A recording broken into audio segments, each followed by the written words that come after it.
La deuxième puissance démographique au monde, c'est l'Afrique. La première puissance en matière de ressources naturelles, c'est l'Afrique. Une puissance aussi jeune que l'Afrique, vous n'en trouverez nulle part ailleurs. Regardez aujourd'hui ce qui se passe en Ukraine. Des Africains, des frères et des sœurs qui veulent fuir la guerre, sont bloqués au niveau de la frontière polonaise. Mais j'ai envie juste de vous dire à qui la faute. Je ne vais pas en vouloir à l'État polonais, ni à un quelconque État.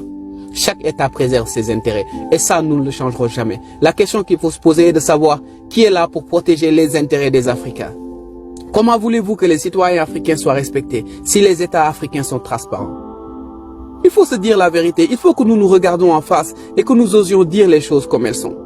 Quand tout va mal, nous sommes tous des Africains, mais quand tout va bien, chacun brandit son drapeau à sa porte. Vous savez, ce qui fait la force des autres États, ce qui fait la force des États américains, ce qui fait la force de l'État israélien, ce qui fait la force des Asiatiques, c'est qu'ils mettent en avant leurs citoyens. À chaque fois qu'il y a une guerre quelque part, les États européens, asiatiques, américains se lèvent en premier pour dire à leurs ressortissants, venez, on va vous mettre à l'abri. Mais les États africains sont incapables de vous dire combien de citoyens ils ont à l'étranger.